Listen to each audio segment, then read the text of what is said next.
वो अचानक उड़ान भरता अंधेरे की चादर चीरता हुआ नमूदार हुआ और बहुत आहिस्तगी से छत की दीवार पर उतर गया। उधर वो छत पर उतरा और उधर छत के नीचे गहरी नींद सोती हुई सारा खौफजदा होकर जाग उठी। कमरे में तारीकी का राज था और हाथ को हाथ सुझाई ना देता था। सारा ने घबराकर अपने दाएं जानब हाथ बढ़ाया और उसके हाथ ने किसी के वजूद को महसूस किया और वो बेइख्तियार उस वजूद से लिपट गई। शाहदा नदीम के कमरे में दाखिल हुआ तो वो अखबार पढ़ रहा था और आज के अखबार में एक इश्तहार छपा था इसरार नासर के मुतल्लक, और इस वक्त वो उस इश्तहार को पढ़ रहा था। नदीम को अखबार पढ़ता देखकर शाहदा उसके सामने पड़ी कुर्सी पर खामोशी से बैठ गया। इश्तहार में इसरार नासर की गुमशुदगी की इतला थी और ये इश्तहार जब्बार नासर की तरफ से दिया गया। इश्तहार में बताया गया कि इसरार नासर की ज़हनी हालत दुरुस्त नहीं और वो एक मकामी अस्पताल से फरार हुआ है, और मजीद लिखा था कि वो खुद को बाबा टेलीफोन कहता है। उसके गले में टेलीफोन पड़ा होता है और इश्तहार के साथ ही एक ऐसी तस्वीर थी और उसकी उम्र और हुलिये के बारे में तफसील दर्ज थी। नदीम जब्बार नासर को सारम के हवाले से जानता था और उसे मालूम था कि वो उसके बासी का करीबी दोस्त है। उस हवाले से इश्तहार को देखकर उसे दुख हुआ और इसरार नासर को एक नौजवान और अच्छी शक्ली सूरत का शख्स था।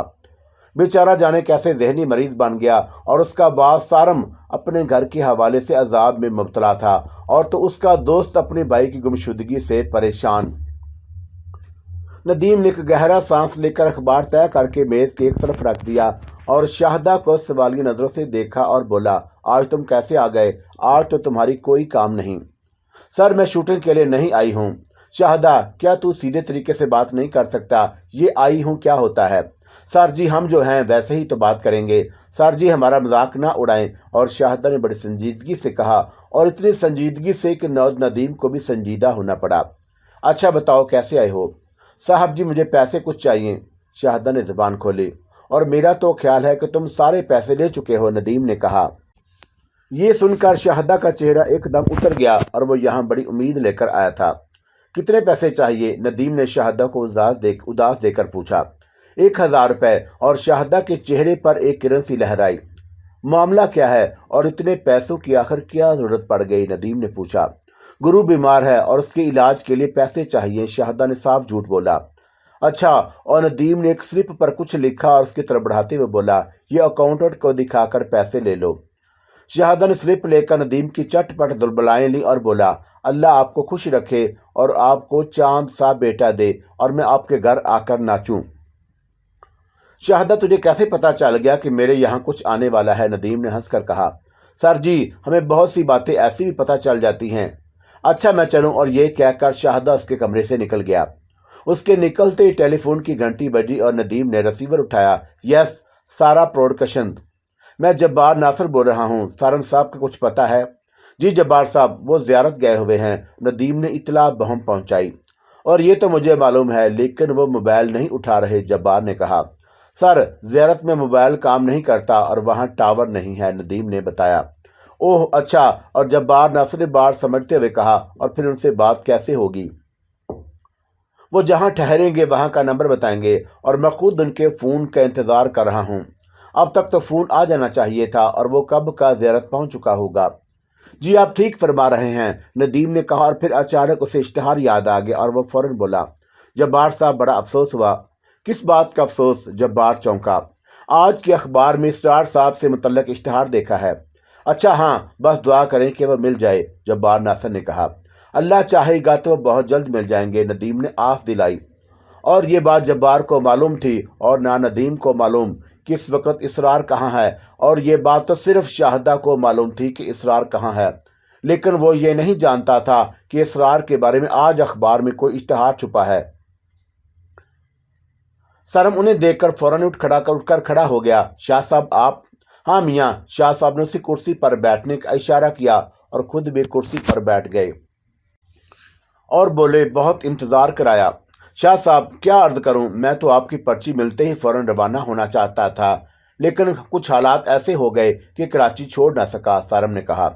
शाह साहब, ये हमारे बारे में कुछ उलझे हुए हैं, इन्हें साफ साफ बता दें कि हम यहाँ माली की हैसियत से मुलाजिम हैं और जब अपने काम से फारग होते हैं तो इस रेस्ट हाउस की चौकीदारी करते हैं। बाबा हसन ने शाह साहब को मुखातब करते हुए कहा। जी मैं समझा दूंगा, आप बेफिक्र हो जाएं, शाह साहब ने हंसकर कहा। फिर आप इन्हें अपने कमरे में ले जाएं और इन्हें खाना वाना खिलाएं और आज रात इन्हें आराम करने दें और फिर सुबह इनका मामला देखेंगे, बाबा हसन बोले। इतने में एक जवान शख्स तेज तेज चलता हुआ आया और उसने शाह साहब और सारम से हाथ मिलाया। लो भाई, जाबर खान भी आ गए, बाबा हसन ने कहा। और जाबर खान, इन्हें एक कमरा दे दो। अच्छा सा बाबा, ठीक है, और इन्हें जो कमरा पसंद आए ले लें, तकरीबन सारे ही कमरे खाली पड़े हुए हैं, जाबर खान ने कहा। जाएं। और सरम अपना बैग उठाकर खड़ा हो गया और जब वो जाबर खान के साथ जाने लगा तो शाह साहब बोले, मियाँ आप कुछ देर आराम करके हमारे कमरे में आ जाएं और साथ ही खाना खा लेंगे और इन दोनों पर आप जो गुजरी है, इन दिनों में जो आप पर गुजरी है वो भी सुन लेंगे, ठीक है? जी बेहतर, सर ने मदबाना अंदाज में कहा और जाबर खान के साथ चल दिया। ये एक बड़ा रेस्ट हाउस था और खासे कमरे थे और उन कमरों के सामने वसी बाग था। उस बाग के बीच में बाबा हसन का ठिकाना था और सरम ने एक खास बात नोट की कि बाबा हसन जिस रली पर बैठे हुए थे उस जगह को देखकर बेख्तियार जी चाहता कि वहां बैठा जाए और वो जगह बंदे को बेख्तियार अपनी तरफ खींचती थी और जाने उस जगह में ऐसी क्या कशिश थी। सरम को जाबर खान ने जो पहला कमरा दिखाया वो उसे पसंद आया और उसने फौरन कबूल कर लिया और इत्तेफाक से उसके बराबर ही शाह साहब का कमरा था। उसने बैग के कपड़े निकाले और वाशरूम में घुस गया और नहा धोकर इत्मीनान से बाहर आया और कुछ देर आराम करने की गरज से बेड पर लेट गया। अगरचे वो 8 सुबह ही कोटा से ज़ियारत के लिए रवाना हुआ था और शाम होने तक उसने बाबा हसन अली को पा लिया था और वो ज़ियारत पहुंच गया, लेकिन उसे यूं महसूस हो रहा था जैसे उसे यहाँ पहुंचने में कई दिन लग गए हों। यहाँ आकर उसे बार बार हैरत के झटके लग रहे थे और शाह साहब ने उसे जिसकी तलाश में रवाना किया था वो एक रेस्ट हाउस के माली और चौकीदार निकले। और फिर दिलचस्प बात, शाह साहब खुद भी यहाँ मौजूद थे और न जाने कब से उसका इंतजार कर रहे थे। अगर शाह साहब ने यहाँ आना था तो क्या वो उसके साथ नहीं आ सकते थे? और वो उनके आस्थाने पर कई बार गया और उसे ये तो मालूम हुआ था कि वो कहीं बाहर गए हैं, लेकिन ये किसी ने ना बताया था कि वो ज़ियारत गए हैं और पता नहीं ये सब कुछ उन्होंने राज में क्यों रखा था। फिर उसे रास्ते से अगवा कर लिया गया और वो कौन लोग थे और उन्हें उसकी आमद का कैसे पता चला? उन्हें तो उसका नाम तक मालूम ना था और अगवा करके उसे पता नहीं कहाँ छोड़ा गया।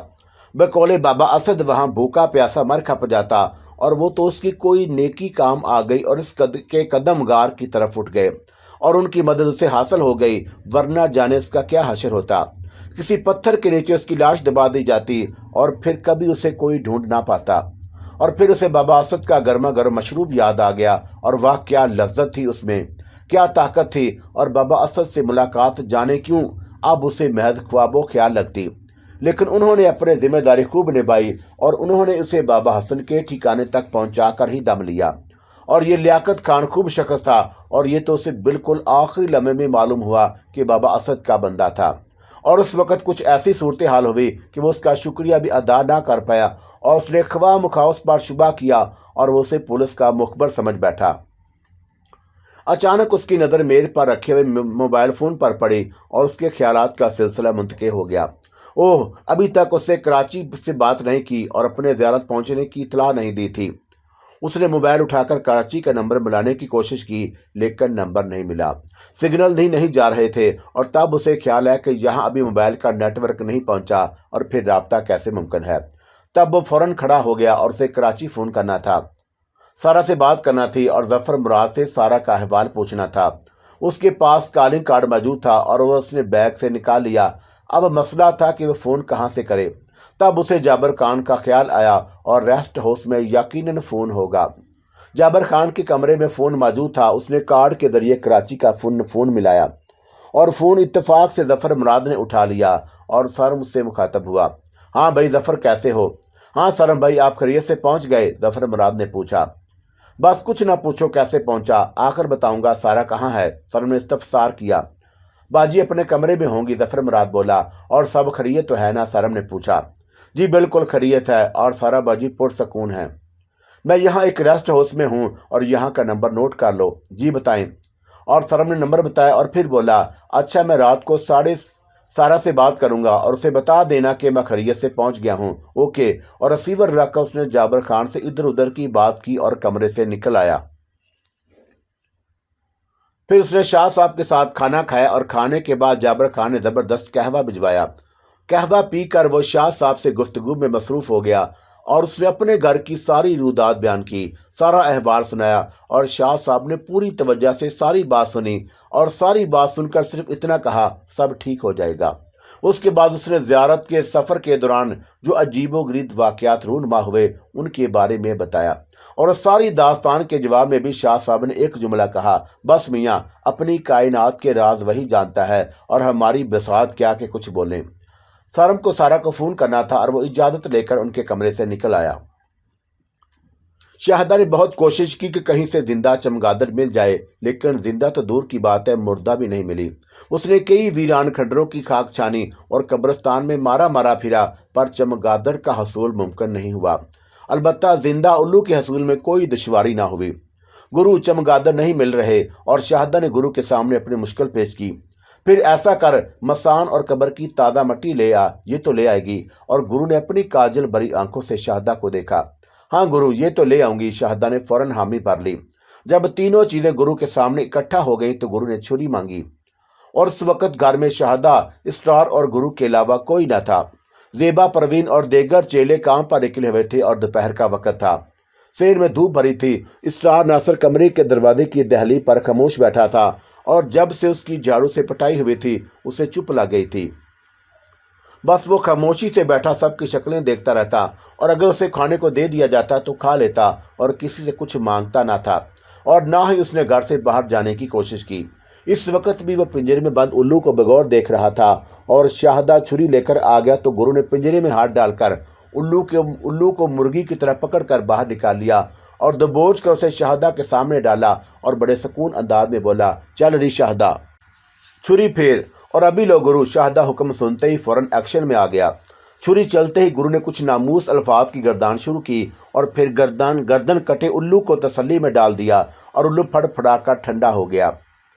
سارا خون تسلی میں جمع ہو گیا، اور پھر ایک بوتل میں اس نے مسان اور قبر کی تازہ مٹی ڈال کر اسے زور سے ہلایا، اور پھر اس پر کوئی منتر پڑھ کر ایک پھونک ماری، اور دیکھتے ہی دیکھتے خون کا رنگ ایک دم سیاہ ہو گیا، اور خون کا رنگ بدلتے دیکھ کر گرو کے چہرے پر خوشی پھیل گئی۔ اے شاہدہ، اس کی تو بن گئی چٹنی، گرو چہکا۔ ہے گرو، اور شاہدہ بھی اس کی خوشی میں شامل ہو گیا۔ اسے بالکل پتہ نہ تھا کہ چٹنی کس کی بنی ہے۔ اے شاہدہ، اپنے بانگڑوں کو ادھر بلا، گرو نے اسرار کی طرف اشارہ کیا۔ آ جاؤ جی، شاہدہ نے بڑے پیار سے اسرار کو آواز دی۔ اسرار کی آواز سن پر آگے بڑھ آیا اور گرو کے مقابل بیٹھ گیا۔ بابا، ٹیلی فون ذرا ہاتھ آگے بڑھا، گرو نے ہنس کر کہا۔ اسرار نے اپنا ایک ہاتھ آگے کر دیا، اور گرو نے اس بوتل سے تھوڑا سا سیاہ خون اپنی ہتھیلی پر نکالا اور اس میں انگلی ڈبو کر اسرار کے ناخنوں پر لگا دیا، اور یہی عمل اس نے دوسرے ہاتھ کے ناخنوں پر کیا۔ ناخنوں پر لگتے ہی خون کا رنگ تبدیل ہونے لگا، اور چند لمحوں میں وہ سیاہ خون ایک دم سرخ ہو گیا۔ خون کا رنگ بدلتے دیکھ کر گرو نے ایک زوردار نعرہ لگایا، اور ہو گیا کام ستیہ ناسی کا۔ خون کا رنگ بدلنے کے ساتھ ہی ایک کام اور ہوا، اور اسرار پر بے ہوشی طاری ہو گئی اور وہ وہیں زمین پر لڑ گیا۔ اسرار کو زمین پر لڑکتے دیکھ کر شاہدہ نے اپنا کلیجہ تھام لیا اور زور سے چیخا، ہائے گرو! اے، کچھ نہیں ہوا، آرام سے بیٹھ۔ اور پھر گرو نے زمین پر پڑے اسرار کی بند آنکھیں کھول کر دیکھیں۔ ان آنکھوں میں جانے سے کیا نظر آیا، اور اس نے سیاہ بوتل کا ڈھکن فوراً بند کر دیا اور شاہدہ سے مخاطب ہوا، اے شاہدہ، فوراً کھڑی ہو جا۔ شاہدہ حکم سنتے ہی فوراً کھڑا ہو گیا، اور اس نے سیاہ بوتل شاہدہ کے ہاتھ میں دی اور بولا، جا بھاگ اور فوراً قبرستان جا اور اسے بوتل کو کسی ٹوٹی قبر کے اندر پھینک کر آ جا۔ ٹھیک ہے گرو، میں جاتی ہوں، شاہدہ نے کہا اور دروازے کی طرف بڑھا، اور پھر دروازے سے باہر نکلتے ہوئے بولا، گرو، اس کا خیال رکھنا۔ اے تو جا، اور تیرا اس کو کچھ نہیں ہوگا۔ اور گرو نے اسے گھور کر دیکھا، جا جلدی کام کر کے آ۔ اے گرو، کیا میرے آنے تک دھوپ میں ہی پڑا رہے گا؟ شاہدہ فکر مند لہجے میں بولا۔ پھر کیا کروں، اس کے اوپر شامیانہ لگوا دوں؟ گرو نے اسے غصے سے دیکھا۔ گرو، آپ بولو تو اسے کمرے میں لٹا دوں؟ شاہدہ نے اس کے غصے کو نظر انداز کر کے اپنی بات کہی۔ اے تو جاتی ہے کہ نہیں، یا برساؤں تیرے پہ جھاڑو؟ منحوس کو اس کا بڑا خیال ہے، اور ہم جو دھوپ میں بیٹھے ہیں۔ گرو نے غصے سے آنکھیں دکھائیں۔ اب شاہدہ نے کان دبا کر گھر سے نکلنا ہی مناسب سمجھا، ورنہ گرو سے کوئی بعید نہیں تھا کہ وہ جھاڑو لے کر اس پر پل پڑتا۔ ए गुरु, मैं तुम पर वारी और मैं जाती हूँ, शाहदा ने कहा और बोतल लेकर दरवाजे से निकल गया।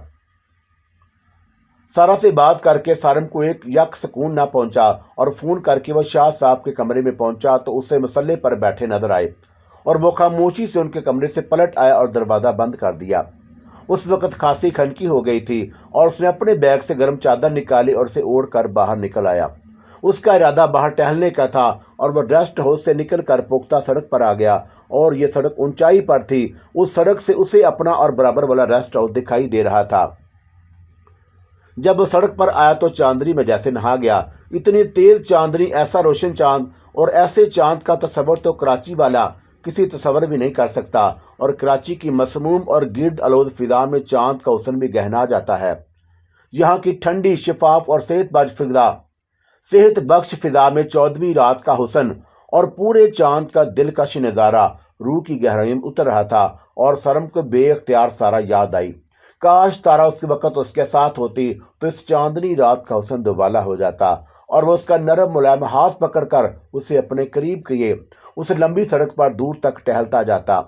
खैर, अब तो वह अकेला ही था और अब उसे अकेला ही इस हसीन रात को अपने अंदर जज्ब करना था। हर सू गहरा सन्नाटा तारी था और कभी कभी रेस्ट हाउस से किसी कहके की आवाज़ आ जाती या कभी चौकीदारों के हंसने बोलने की आवाज़ें पहाड़ों में गूंज जाती। सनोबर के ऊंचे दरख्त जो चांदनी में स्याही माइल दिखाई दे रहे थे, आपस में सरगोशियों में मसरूफ थे। फिजा में गहरी खामोशी तारी थी, लेकिन उस खामोशी में एक आहंग था। और सरम जाने कितनी देर तक उस चांदनी रात में टहलता रहा और उसे वक़्त का एहसास ही ना हुआ। और जब उसने घड़ी देखी तो रात के 12:30 बज रहे थे और वह वापस रेस्ट हाउस की तरफ पलटा। उस हसीन रात का सहर उस पर तारी था और फिर वह वापसी का रास्ता भूल गया और गलती से किसी और सड़क की तरफ मुड़ गया और तब उसे एहसास हुआ कि वह गलत रास्ते की तरफ जा रहा है। उसने रुक कर इधर उधर देखा, लेकिन उसकी समझ में नहीं आया कि वह कहाँ है। और सनूबर के ऊंचे दरख्त चारों तरफ थे और कच्ची सड़क नीचे जा रही थी। और वह वापस पलटा और उसने सोचा पहले पक्की सड़क पर आए और फिर वहाँ से वह सड़क तलाश करे जिस पर आगे जाकर अनोशा हाउस था। वो वापस पक्की सड़क की तरफ चला तो उसने ऊपर से कुछ लोगों को आते हुए देखा और वह बहुत तेज़ी से नीचे की तरफ आ रहे थे। वो सारे के सारे स्याह लिबास में थे और उन्होंने कोई लंबी सी गोल चीज़ अपने हाथों में उठाई हुई थी। देखते ही देखते वह सीधे हाथ को एक बड़े से खुले गेट में दाखिल हो गए। जब सारम उस खुले गेट तक पहुंचा तो उसे गेट के अंदर बड़ी गहमा गहमी नजर आई और उसे लगा जैसे यहाँ किसी तकरीब का एहतमाम किया जा रहा हो। और तकरीब का एहतमाम, और वो भी रात के 12:30 बजे और ऐसी सुनसान जगह पर। उसके दिल में तजस्सुस जागा कि देखिए ये किसकी तकरीब है। और उसने अपने गिर्द चाली चादर लपेट रखी थी और वह बेधड़क गेट के अंदर दाखिल हो गया। ये एक बड़ा सा खुला मैदान था और दरमियान में एक स्टेज सा बना हुआ था और ये लोग जो अभी गेट में दाखिल हुए थे वो स्टेज पर पहुंच चुके थे और उस लिपटी हुई चीज़ को खोल रहे थे। और वो एक बड़ा सा सुर्ख इंतहाई खूबसूरत कालीन था। वो कालीन पूरी स्टेज पर आ गया और चंद लम्हों बाद वहाँ एक जरंगार ऊंची सी कुर्सी रख दी गई और स्टेज के साथ दरियाँ और उन पर सफ़ेद चांदनियाँ बिछाई जा रही थीं। और ये काम इतनी तेज़ी से हो रहा था कि सारम की आंखें ये देखकर हैरान थी कि चांदनियों पर सुख मखमल वाले गाँव तकिए रखे जाने लगे और ये काम स्याह लिबास वाले कर रहे थे और उनके आधे चेहरे खुले हुए थे। फर्श बिछने के बाद लोगों ने आना शुरू कर दिया और वो लोग गेट से तेज़ी से अंदर दाखिल हो रहे थे और इतनी ही तेज़ी से चांदनियों पर बैठते जा रहे थे और किसी किस्म की कोई बल्लेबाजी ना थी और ना शोर शराबा और न किसी के आगे बैठने की कोशिश। सब पूरे इत्मीनान और सुकून के साथ बैठते जा रहे थे और जैसे सब की स्टेज के साथ नशस्तें मुकर्रर हों। स्टेज के साथ सबसे आगे सुर्ख लिबास वाले बैठे थे और उसके बाद सफ़ेद लिबास वाले और अब काले लिबास वाले अपने शस्तों पर बैठे जा रहे थे। और जितने मेहमान थे उनके भी पूरे चेहरे नज़र नहीं आ रहे थे।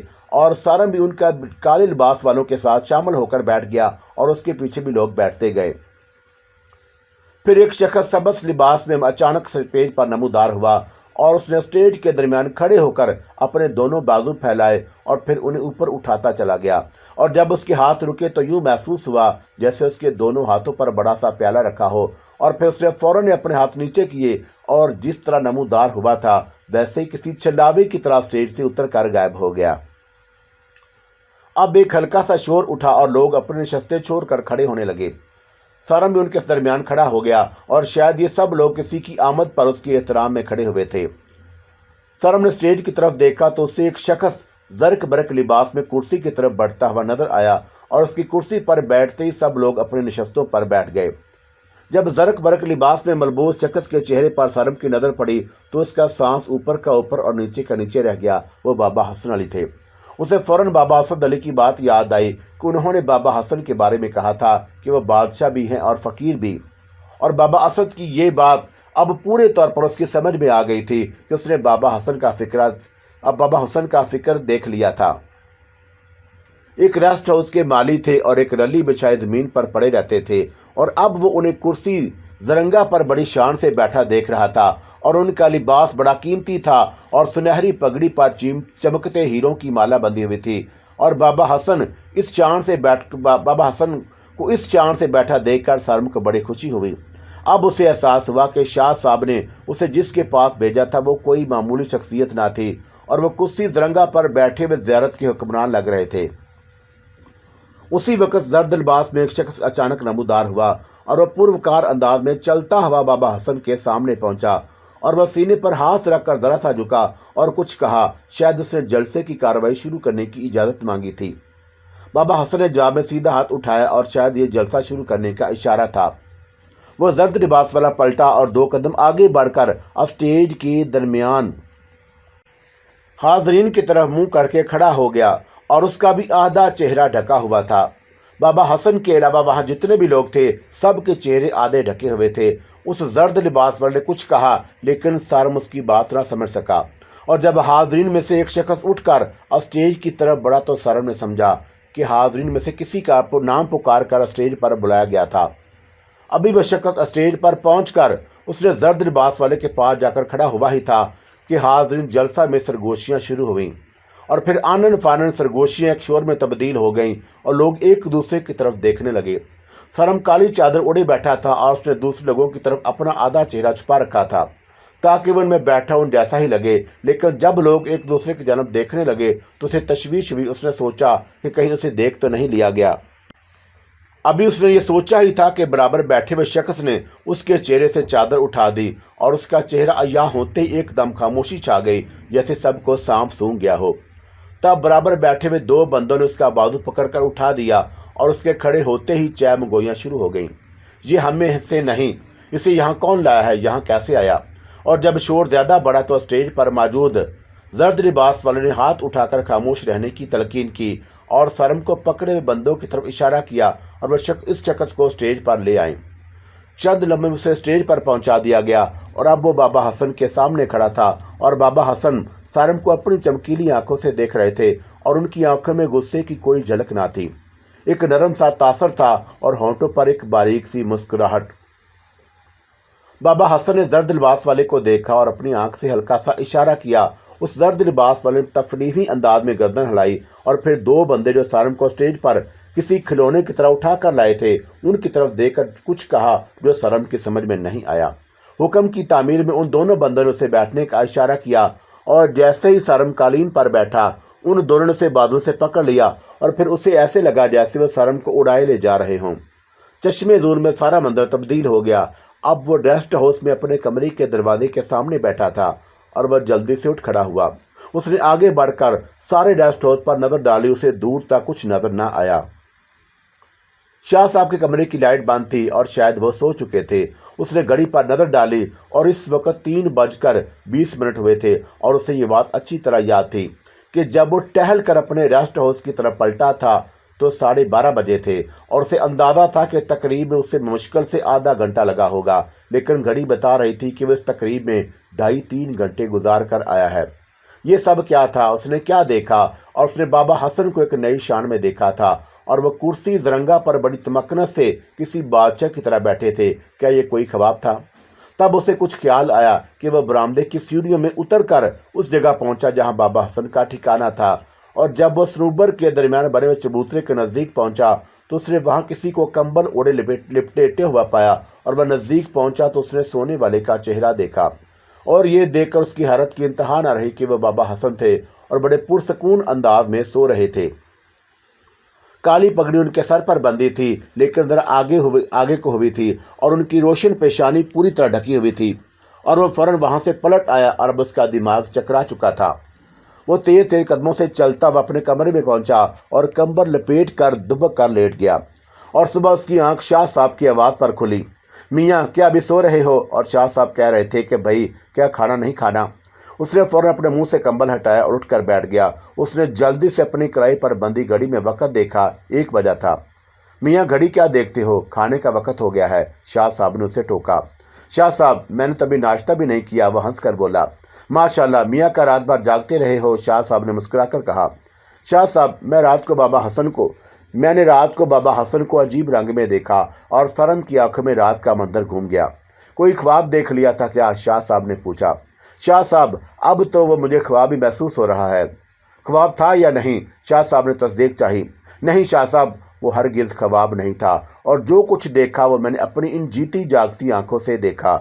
और सर ने बड़े यकीन से कहा और फिर चांदनी रात की सैर और तकरीब का अहवाल पूरी तफसील से शाह साहब के गोश गुजार कर दिया।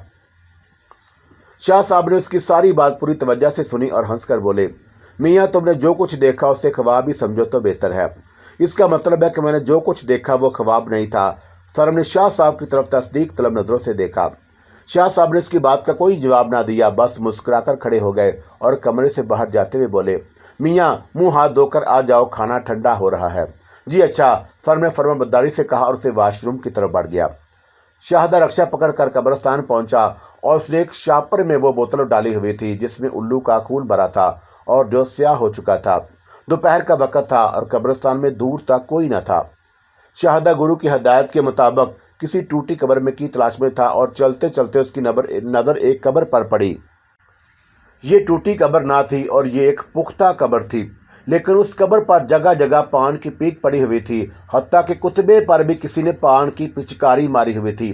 हालांकि ऐसा होता नहीं और कब्रें टूट फूट जाती हैं और ज़मीन में धंस जाती हैं, लेकिन कभी किसी कब्र पर पानों की पीक नहीं देखी गई और कब्र पर कोई पान की पीक नहीं थूकता। और शाहदा ने कुतबे पर नज़र डाली, कुतबे पर लिखा था बाबा कंबल। शाहदा को और हैरत हुई और मरने वाला कोई बाबा था और उसकी कब्र का तो ख़ास तौर से एहतराम होना चाहिए, लेकिन लोगों ने उस कब्र को पीकदान बना लिया और उस कब्र को देखकर ख्वामख्वाह गुस्से की लहर दिल में उठती थी। और क्यों ना उठती, उस कब्र में जो शख्स पड़ा था उसने अल्लाह की मखलूक को दुख देने के अलावा कोई काम नहीं किया था। और जाने ये कितने लोगों का कातिल था और जाने उसने कितने घर उजाड़े थे और जाने कितने दिलों की आह ली। और मरने के बाद भी उसकी रूह इसी काम पर लगी हुई थी और उसने इसरार नासिर को पागल कर दिया था। उस कब्र को देखकर शाहदा को भी गुस्सा आया और एक नफरत का एहसास जागा। उसका दिल चाहा कि वह स्याह खून वाली बोतल को खोलकर उस कब्र पर डाल दे और उसने खुद को बड़ी मुश्किल से रोका। उसे गुरु की हदायत पर अमल करना था और उस बोतल को किसी टूटी कब्र में डालना था। वो बाबा कंबल की कब्र पर नफरत भरी नजर डालता हुआ आगे बढ़ा तो उसे कब्र के सरहाने की तरफ एक सुराख नजर आया और ये इतना बड़ा सुराख था कि बोतल बआसानी अंदर जा सकती थी। ये सुराख यूं महसूस होता जैसे किसी जानवर ने बनाया हो और बस अब सोचने की गुंजाइश ना थी। शाहदा ने वह बोतल बाबा कंबल की कब्र में दिखाई देने वाले सुराख में डाल दी। उसने देखा कि यह बोतल तेजी से कब्र के अंदर चली गई और उधर यह बोतल कब्र के अंदर गई और उधर इसरार नासिर ने आंखें खोल दी। ये होश आ गया तुझे, गुरु ने खुश होते हुए कहा और इसरार के बेहोश होते ही उसने जाप शुरू कर दिया था। उसे बेचैनी से शाहदा का इंतजार था और उसका ख्याल था कि इसरार को शाहदा की वापसी पर ही होश आएगा, लेकिन उसे कुछ जल्दी ही होश आ गया। इसरार एक झटके से उठकर बैठ गया और उसके चेहरे की रंगत बदल चुकी थी और वह अपनी जर्द आंखों से गुरु को घूर कर देख रहा था। ए हमें घूरता क्या है, बोल अबकार। और गुरु ने बड़े सुकून से कहा, ओ हिजड़े, आखिर तू बाज नहीं आया। देख लिया तूने हमारा कमाल, अब तेरी इधर दाल नहीं गलेगी, छोड़ दे इसे। तू नहीं जानता किसने हमारे साथ क्या किया है। इसरार की बात बदल चुकी थी।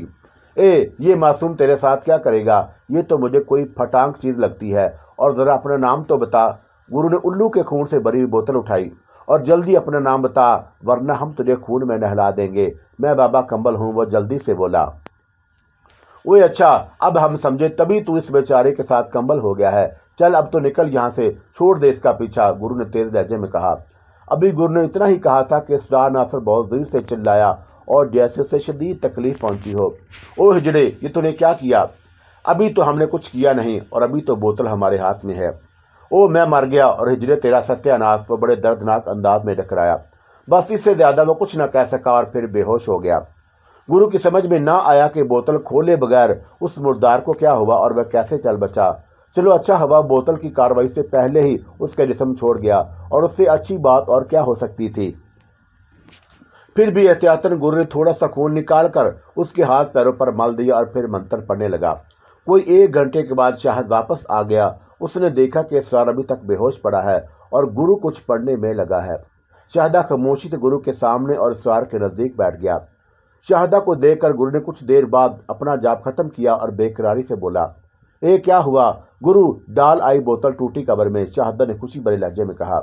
चल शाहदा, तो खुश हो जा, छूट गई जान उससे। और वह फटांग कोई बाबा कंबल निकला है गुरु। और वो कौन निकला, क्या नाम बताया? और बाबा कंबल का नाम सुनकर शाहदा बुरी तरह चौंका। उसने सोचा कहीं गलत नाम तो नहीं सुना। उसने तस्दीक चाही। ए बाबा कंबल था वो, और फटांग उस गरीब के साथ कंबल ही हो गया था। गुरु ने कहा, ए गुरु, मेरी बात गौर से सुनो, और मैं वो बोतल उसी की कब्र में डाल कर आई हूँ। हैं शाहदा, तू सच कह रही है? और गुरु हैरत और खुशी के मिले जुले अंदाज में बोला, ए गुरु, मैं तुझ पर वारी बिल्कुल सच कह रही हूँ। शाहदा ने कहा, ए अच्छा, जरा मुझे तफसील से तो बता। गुरु ने बेचैनी से कहा। तब शाहदा ने कब्र का हाल पूरी तफसील से गुरु के गोश गुजार कर दिया। अब गुरु के ज़हन में सारी बात साफ हो गई और वह हंसकर बोला, ए शाहदा, तभी मैं कहूँ कि वह मुर्दार बोतल के अमर से पहले ही कैसे उसे छोड़ गया। ये चमत्कार तो तूने दिखाया, और उसी की कब्र में बोतल फेंक आई, और वह बोतल कब्र में जाते ही एटम बम बन गई। तू तो उड़ गया वो भग से, और हमें गालियां देने की हसरत भी पूरी ना कर सका। ए वाह गुरु, मैं तुझ पर वारी, क्या काम दिखाया तुमने। शाहदा खुश होकर बोला, अब तो ये ठीक हो गया। ए शाहदा, उठा इसे और अंदर ले चल। गुरु ने उठते हुए कहा, और होश में आई तो पता चले कि ठीक हुआ है या नहीं। ठीक है गुरु। और शाहदा भी खड़ा होता हुआ बोला, और फिर दोनों ने मिलकर उसे उठाकर अंदर पहुंचाया। और गुरु इसरार के पास बैठ गया और बोला, ए शाहदा, झाड़ू उठा, इसे होश में लाऊं। शाहदा ने अलमारी के ऊपर पड़ी झाड़ू गुरु के हाथ में दे दी और खुद इसरार के पैरों की तरफ खड़ा हो गया। गुरु ने हाथ में झाड़ू लेकर जोर जोर से कुछ बोलना शुरू किया, और जब गुरु नामानूस से अल्फाज बोलता बोलता एक खास अल्फाज पर आता तो शाहदा भी उस लफ्ज को दोहराकर जोर से ताली बजाता। 10-15 मिनट के बाद गुरु ने अपना हाथ पाठ बंद किया और 3 बार आहिस्ता आहिस्ता उसके सर, सीने और पैरों पर झाड़ू मारी और फिर बोला, पानी ला।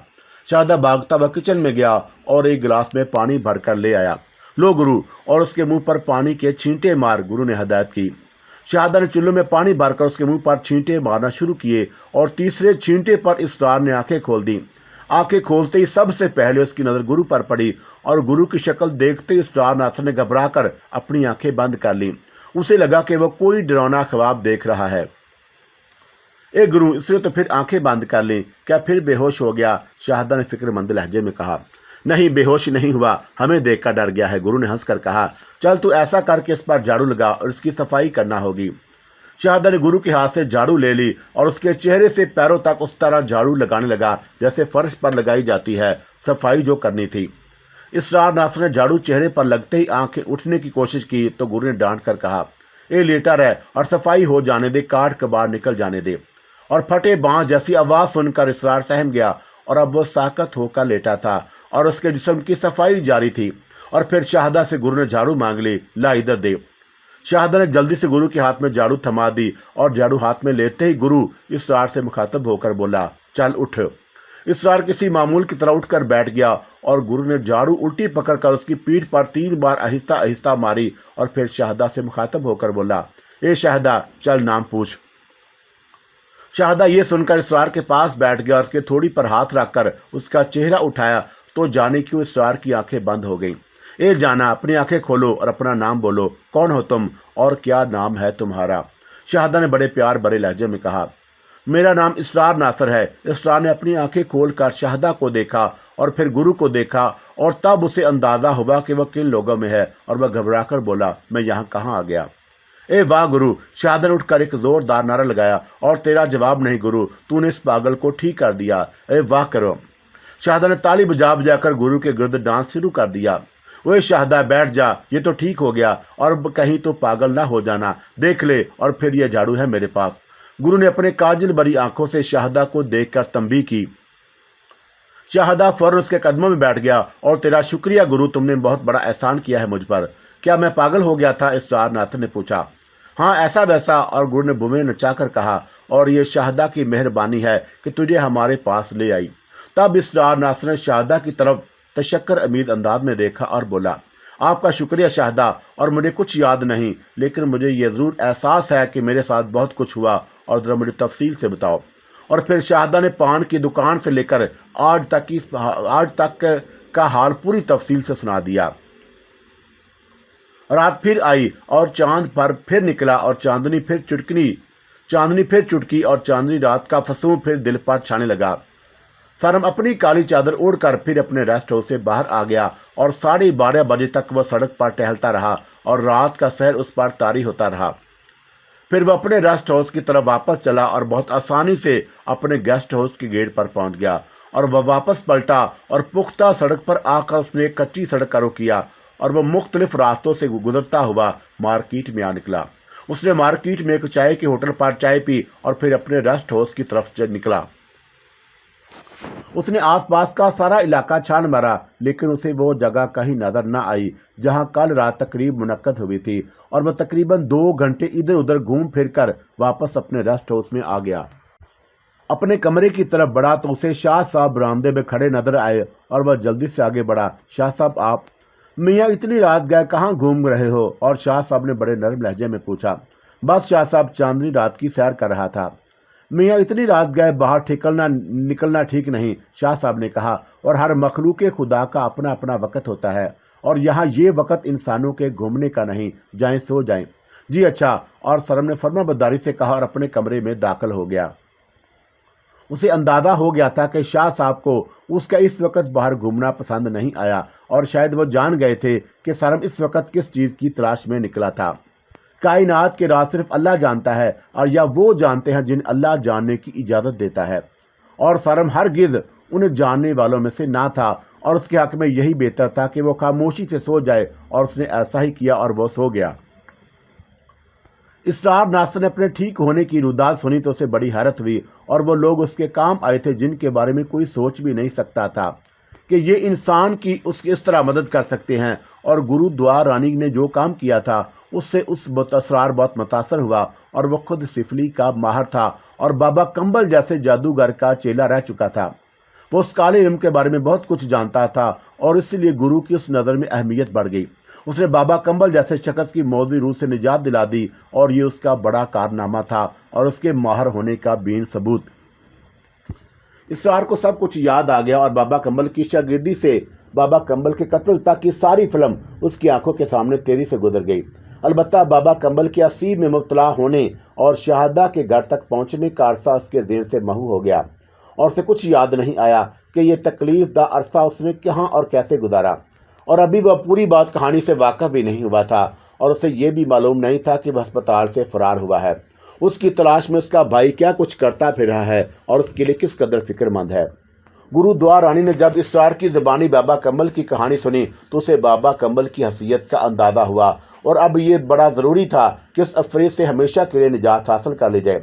अगरचे गुरु ने अब तक जो अमल किया था वो उससे निजात के लिए काफ़ी था, लेकिन ये मालूम होने के बाद कि वह ऊंचे दर्जे का जादूगर था, ज़रूरी था कि उस ताबूत में आखिरी कील ठोंक दी जाए।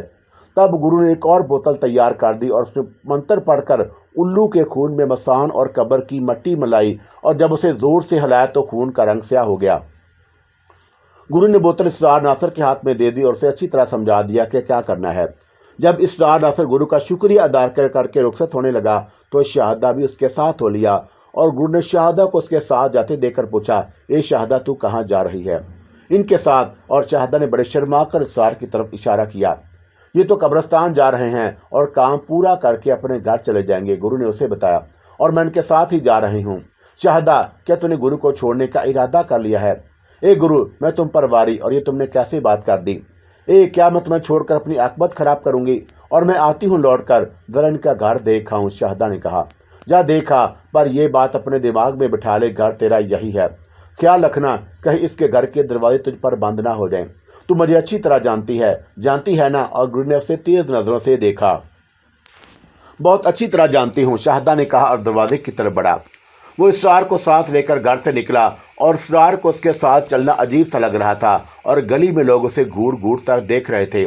اسرار کچھ دیر تک پریشان رہا، لیکن جب اسے یہ خیال آیا کہ شاہدہ نے اس پر کتنا بڑا احسان کیا ہے اور وہ رک گیا اور وہ اس سے آگے چلنے کی کوشش کر رہا تھا، اور جب وہ اس کے برابر آ گیا تو وہ اپنے محسن کے ساتھ پورے اطمینان سے چلنے لگا، اور دنیا اسے کس نظر سے دیکھتی ہے اسے اس کی پرواہ نہ رہی، اور شاہدہ نے اسے اس کرم پر ممنون بری نگاہوں سے دیکھا۔ سڑک پر پہنچ کر انہوں نے ایک رکشہ لیا اور قبرستان کی طرف روانہ ہو گئے۔ جب وہ قبرستان پہنچے تو مغرب کا وقت ہو رہا تھا اور گرو کی ہدایت تھی کہ یہ عمل سورج چھپنے کے فوراً بعد کیا جائے۔ شاہدہ اس دن اتفاقاً بابا کمبل کی قبر پر پہنچ گیا تھا اور وہ کسی ٹوٹی قبر کی تلاش میں سرگرداں تھا۔ اسے کیا معلوم تھا کہ یہ ظالم شخص ہی بھوت بن کر اس اسرار سے لپٹ گیا ہے۔ مجھے وہ قبر یاد نہیں ہے کہ کہاں ہے، شاہدہ نے قبرستان میں داخل ہو کر کہا، اور مجھے اچھی طرح یاد ہے اس منحوس کی قبر کہاں ہے، اسرار نے آگے بڑھتے ہوئے کہا، اور پھر وہ دونوں تیز قدموں سے چلتے ہوئے بابا کمبل کی قبر تک پہنچ گئے۔ اندھیرا ہونے والا تھا اور بس یہی صحیح وقت عمل کا۔ شاہدہ نے اسے شاپر سے بوتل نکال کر دی۔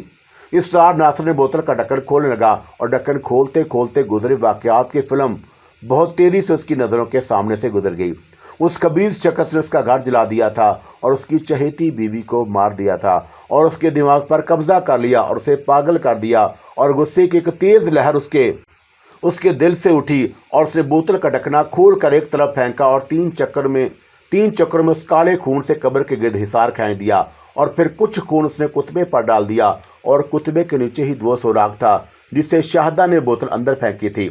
تھوڑا سا خون ابھی بوتل میں موجود تھا اور وہ سوراخ کے ذریعے اندر انڈیل دیا اور پھر خالی بوتل بھی قبر میں ڈال دی۔ وہ شاہدہ، اسرار نے گہرا اطمینان کا سانس لے کر کہا۔ کام ہو گیا؟ شاہدہ نے پوچھا۔ ہاں شاہدہ، کام ہو گیا، اور وہ بھی پکا۔ اب یہ منحوس ہمیشہ کے لیے بند گیا ہے، اب یہ کسی کو کوئی نقصان نہیں پہنچا سکے گا، اسرار نے پرسکون لہجے میں کہا۔ آؤ چلیں۔ چلو بابا، شاہدہ نے مسکرا کر کہا، اور وہ دونوں باتیں کرتے قبرستان سے باہر آئے اور ایک رکشہ لے کر جب وہ جبار ناصر کے گھر کی طرف آدمی سفر ہوئے، اور جب گھر کے دروازے پر رکشہ رکا اور وہ رکشے سے نکل کر دروازے کی طرف بڑھا تو اس کی عجیب سی کیفیت ہو گئی۔ اسے یوں لگا جیسے وہ کئی سالوں کے بعد یہاں آیا ہو، اور وہ کیا جانتا تھا کہ ابھی چند دن پہلے ہی تو یہاں سے گیا ہے۔ اور اسرار ناصر نے ہاتھ بڑھا کر اطلاعی گھنٹی بجائی۔ جبار ناصر کا آج آف تھا اور وہ اس وقت گھر میں موجود تھا۔ گھنٹی کی آواز سن کر وہ دروازے کی طرف بڑھا اور وہ میں ناز سے ابھی اسرار کی باتیں کر رہا تھا۔ اسپتال سے فرار ہوئے اسرار کو 4-5 دن ہو چکے تھے اور ابھی تک اسرار کا کوئی سراغ نہ ملا تھا۔ وہ اپنے اخبار میں اسپتال سے فرار کی نیوز کے ساتھ تلاشی گمشدہ کا اشتہار بھی لکھوا چکا تھا، لیکن ابھی تک کہیں سے اس کے بارے میں کوئی اطلاع نہ ملی۔ اسرار کی ذہنی حالت کے پیش نظر سب سے زیادہ اس بات کا خطرہ تھا کہ کہیں وہ کسی گاڑی کے نیچے نہ آ جائے، لیکن ایسی بھی کوئی خبر نہ آئی اور وہ حیران تھا کہ اس کا بھائی آخر کہاں چلا گیا اور اسے زمین نکل گئی یا آسمان کھا گیا۔ انہی خیالات میں الجھا ہوا دروازے کی طرف بڑھا، اور جب اس نے دروازہ کھولا تو اسے یقین نہ آیا کہ وہ جو کچھ دیکھ رہا ہے وہ حقیقت ہے یا محض تصور، لیکن یہ تصور نہ تھا اور وہ حقیقت میں اس کے سامنے موجود تھا۔ اور حیرت کی بات یہ تھی کہ وہ بڑی محبت بڑی نظروں سے جبار ناصر کو دیکھ رہا تھا اور اس کے چہرے پر شناسا مسکراہٹ تھی۔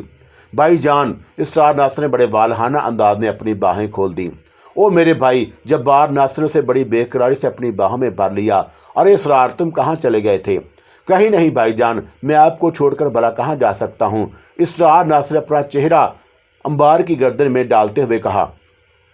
آؤ اسرار، اندر آ جاؤ، اور جبار ناصر سے الگ کر کے کندھے پر ہاتھ رکھا۔ جی بھائی جان، اور وہ اسرار ناصر نے پیچھے پلٹ کر دیکھا۔ شاہدہ، ادھر آؤ۔ شاہدہ کا نام سن کر جبار ناصر کو ایک دم چونکا، اور یہ 4 دن میں کیا سے کیا ہو گیا۔ 4 دن پہلے تک تو وہ کسی کو پہچانتا بھی نہیں تھا اور خود اسے بھی، دنیا اس کے لیے اجنبی تھی، اور اب ان 4 دنوں میں ایسی کہ آنکھیں 4 ہوئیں اور وہ اپنے ساتھ کسی شاہدہ کو بھی لے آیا۔ اس کا بھائی 4 دنوں میں کچھ زیادہ ہی ٹھیک نہیں ہو گیا، اور جب شاہدہ رکشے سے اتر کر اس کے سامنے آیا تو جبار ناصر کے چکے چھوٹ گئے۔ یا اللہ خیر! بھائی جان، میں جو گھر چلا آیا ہوں آپ کو پہچان نہیں رہا، تو یہ پہچان شاہدہ نے مجھے دی ہے۔ اسرار ناصر نے بڑی احسان مندی سے شاہدہ کو دیکھا۔ نہیں صاحب جی، میں نے کچھ نہیں کیا، جو کچھ کیا میرے گرو نے کیا، شاہدہ نے فوراً تردید کی۔ بھائی جان اندر چلیں، میں آپ کو بتاتا ہوں انہوں نے کیا کیا ہے، اسرار ناصر بولا۔ ہاں ہاں اندر آ جاؤ، جبار ناصر نے کہا۔ آؤ تم بھی آؤ۔ بابو میں چلوں، انتظار کرتے ہوں گے گرو، شاہدہ اسرار ناصر سے مخاطب ہوا۔ نہیں شاہدہ، تم ایسے نہیں جا سکتے، کھانا کھا کر جانا، اسرار ناصر بولا۔ نہیں بابو، میں کھانا نہیں کھاؤں گا، کھانا گرو کے ساتھ ہی کھاؤں گی، ہم سب اکٹھا ہو کر کھانا کھاتے ہیں، شاہدہ نے بتایا۔ اچھا اندر تو آؤ، چلے جانا، اسرار ناصر نے اس کا ہاتھ پکڑ لیا۔ اب شاہدہ کے لیے انکار ممکن نہ رہا اور مجبور ہو کر اس کے ہاتھ کے ساتھ گھر میں داخل ہوا۔ اسرار نے اسے ڈرائنگ روم میں بٹھایا اور شاہدہ نے ڈرائنگ روم میں چاروں طرف نظریں گھمائی اور پھر وہ قالین پر بیٹھ گیا۔ ارے شاہدہ اوپر بیٹھو، اسرار ناصر نے صوفے کی طرف اشارہ کیا۔ نہیں بابو، میں یہاں ٹھیک ہوں۔ او نہیں شاہدہ، تم یہاں ٹھیک نہیں ہو، اوپر بیٹھو صوفے پر، اسرار ناصر نے اصرار کیا۔ تب شاہدہ نے اسرار کو ممنون نگاہوں سے دیکھا اور قالین سے اٹھ کر صوفے پر بیٹھ گیا۔ اسرار کی آمد کا گھر میں ہنگامہ مچ چکا تھا اور نہ صرف اسرار آ گیا تھا بلکہ پورے ہوش و حواس میں آیا تھا، اور میناز کی خوشی کا تو کوئی ٹھکانہ نہ تھا۔ ابھی سرم سو ہی رہا تھا کہ کسی نے دروازے پر دستک دی۔ سرم کی فوراً آنکھ کھل گئی اور اس نے کلائی پر بندی گھڑی میں وقت دیکھا، 10:30 بج رہے تھے۔ اس نے اٹھ کر دروازہ کھولا اور سامنے جابر خان کھڑا ہوا تھا۔ جناب آپ کا فون ہے کراچی سے۔ اچھا، اور سرم اس کے ساتھ ہو لیا اور جابر خان کا کمرہ نزدیک ہی تھا۔ وہ سوچ رہا تھا کہ کس کا فون ہے اور اس کا اندازہ تھا کہ یہ فون سارا کا ہوگا، اور پھر اسے خیال آیا کہ اگر یہ فون کسی خاتون نے کیا ہوتا تو جابر خان بتا دیتا کہ آپ کی مسز کا فون ہے۔ یہ بھی تو ہو سکتا ہے کہ فون ظفر مراد نے ملایا ہو، اور جب اس نے جبار خان کے کمرے میں پہنچ کر ریسیور اٹھایا تو یہ فون ظفر مراد کا تھا، نہ سارا کا، بلکہ یہ فون جبار ناصر کا تھا۔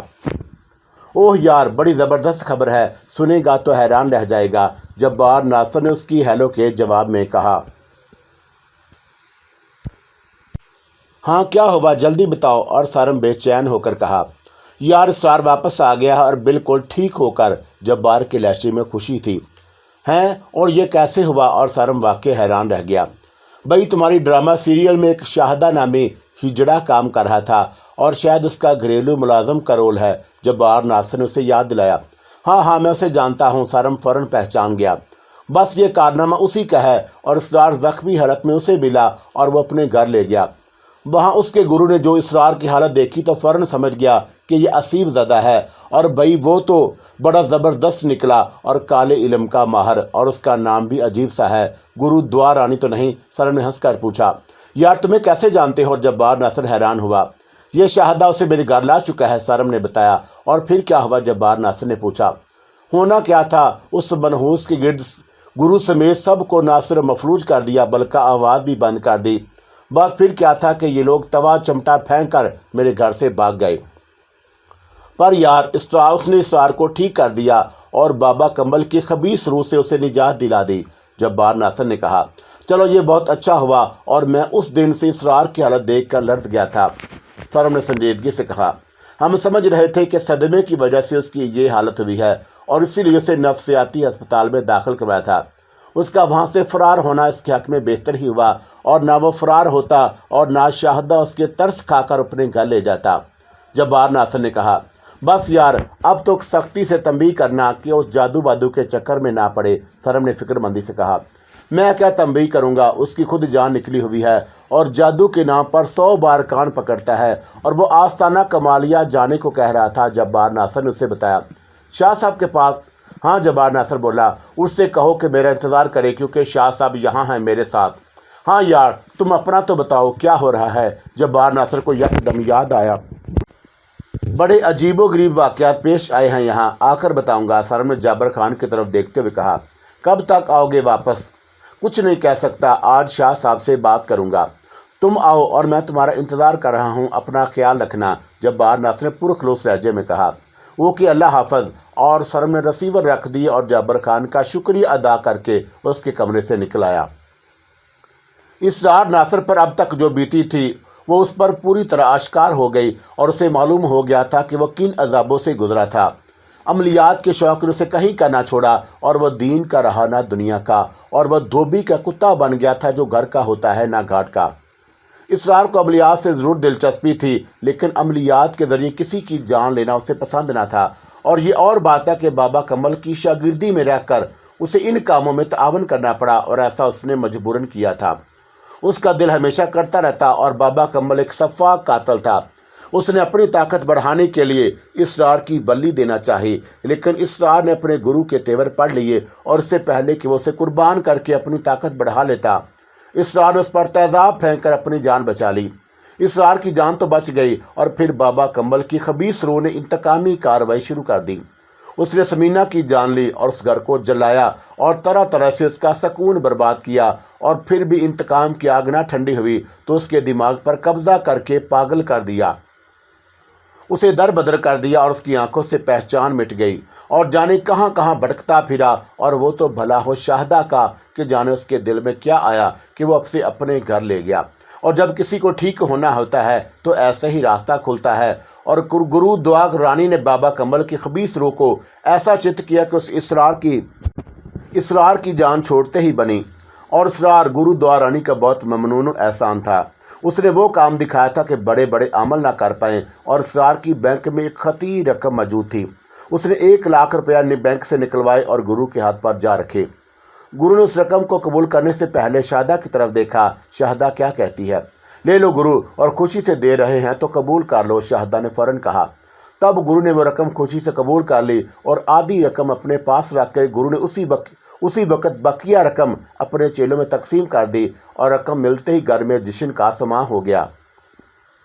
پھر اسرار اپنی سابقہ سسرال پہنچا، اور اسرار کو اپنے ہوش و حواس میں دیکھ کر سب خوش ہو گئے، اور اسی گھر سے تو اس پر جنون کی کیفیت طاری ہوئی تھی، اور وہ گلے میں ٹیلی فون لٹکا کر ہوش و خود کی دنیا سے بیگانہ ہو گیا تھا۔ اسرار کو دیکھ کر والدین کو اپنی بیٹی سمینہ یاد آئی، اور زرینہ اپنی بہن کے تصور میں گم ہو گئی۔ اس گھر کے مکینوں نے اسرار کا دل تڑپا دیا، اور سمینہ کی یاد اس کی آنکھوں سے آنسو بن کر بہنے لگی۔ پر اب کیا ہو سکتا تھا، اور جانے والے لوٹ کر نہیں آتے، اور جانے والے کبھی نہیں آتے۔ اسرار کو سمینہ کے گھر والوں نے روک لیا، اور وہ رات بھر اس کے ساتھ محو گفتگو رہے، اسرار کی سنتے رہے اور اپنی سناتے رہے، اور صبح کے وقت یہ نشست برخاست ہوئی۔ اسرار کو بیڈ پر لیٹتے نیند آ گئی، اور اسے سوتے ہوئے زیادہ دیر نہ ہوئی تھی کہ اچانک اس کی آنکھ کھل گئی، اور وہ بڑا حیران ہوا۔ وہ خواب ہی ایسا تھا۔ سمینہ آئی تھی اس کے خواب میں، اور وہ کہہ رہی تھی کہ میری چھوٹی بہن زرینہ سے شادی کر لو۔ سارم کو زیارت میں رہتے ہوئے آج 7واں دن تھا، اور اسے ابھی تک کوئی سواد جواب نہیں ملا، اور بابا حسن کچھ بولتے تھے نہ شاہ صاحب کھل کر کچھ کہتے۔ بس شاہ صاحب کی زبانی اتنا ضرور معلوم ہوا کہ بابا حسن نے کراچی جانے کی حامی بھر لی ہے، کب جائیں گے اس بارے میں کوئی جواب نہ ملتا۔ شاہ صاحب بات اتنا کہتے کہ بابا حسن نے چھٹی کی درخواست دے دی ہے، اور چھٹی منظور ہو جائے تو پھر چلیں۔ سرم کی سمجھ میں یہ بات نہ آئی کہ بابا حسن نے چھٹی کی درخواست کس کو دی ہے، اور وہ منظور کیوں نہیں ہو رہی، اور وہ اس ریسٹ ہاؤس میں مالی تھے، اور سارم انہیں دن بھر پیڑ پودوں کی دیکھ بھال کرتے دیکھتا تھا، یا وہ اپنے ٹھکانے پر لیٹے نظر آتے، اور جب وہ لیٹے ہوتے تو اسے کرسیوں پر بیٹھے 2-4 آدمی دکھائی دیتے، اور ان میں کبھی کبھی شاہ صاحب بھی ہوتے، اور یہ کون لوگ ہوتے تھے سارم کو معلوم نہیں تھا۔ سارم سوچتا تھا کہ آخر بابا حسن اس ریسٹ ہاؤس میں ایسا کیا کام کرتے ہیں کہ مالک ان کی چھٹی منظور نہیں کر رہا، اور اس رات سے شاہ صاحب پردہ اٹھاتے تھے نہ بابا حسن۔ 7واں دن آ پہنچا، اور اب سارم کچھ الجھن کا شکار ہونے لگا۔ آج صبح اٹھتے ہی اس نے سوچا تھا کہ شاہ صاحب سے 2 ٹوک انداز میں بات کرے گا تاکہ اسے روانگی کا دن معلوم ہو سکے، لیکن 2 ٹوک انداز میں بات کرنے کی نوبت نہ آئی۔ شاہ صاحب خود ہی دستک دے کر اس کے کمرے میں چلے آئے، اور مسکرا کر بولے، میاں تم چلو، ہم آتے ہیں۔ اور سرم کو واپسی کے لیے کچھ نہیں کرنا تھا، اور وہ 1 گھنٹے کے اندر ضروریات سے فارغ ہو کر کوئٹہ کے لیے عازم سفر ہو گیا، اور کوئٹہ پہنچ کر اس نے کراچی کے لیے کوچ پکڑ لی۔